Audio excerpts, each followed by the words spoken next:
Welcome back. I'm Deanie Wimmer. Police across the country are battling a disturbing trend.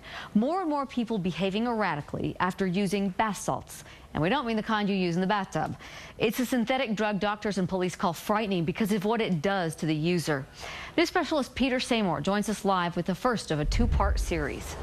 Deanie, police tell me that bath salts really didn't take off until 2009, 2010, when people were looking for a brand new high to give them a rush, and inexpensively too. But now we're seeing the fully destructive events that have taken place on people's minds and brains too, as we saw in Florida in a particularly gruesome case a couple of weeks ago.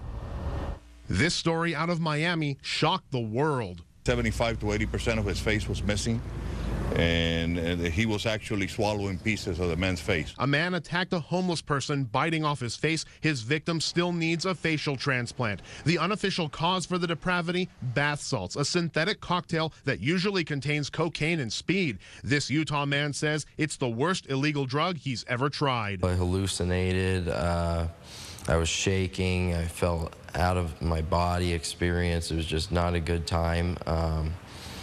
Felt sick to my stomach. The man didn't want to give his name, but he's been recovering for the past 7 weeks from his last bath salts hit. Thought it was lowest on the totem pole among all other drugs. Bath salts can be injected or ingested, but this patient smoked and snorted for the quickest euphoria, which then turned into insanity.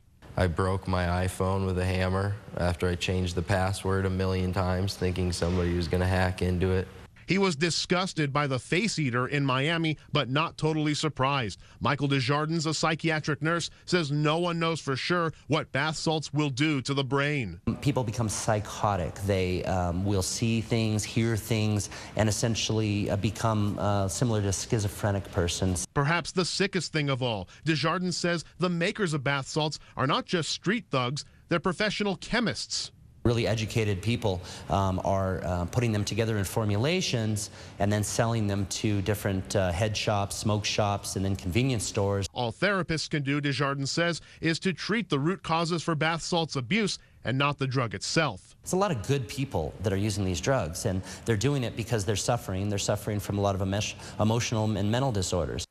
Now, Deanie, medical professionals and police are struggling to identify bath salts in people's systems because data collection is rare, because there's not enough sufficient testing to find the bath salts, actually. And tomorrow, though, we'll take a look at what police and doctors are doing to fight back and what lawmakers are doing in the war against bath salts. Back to you.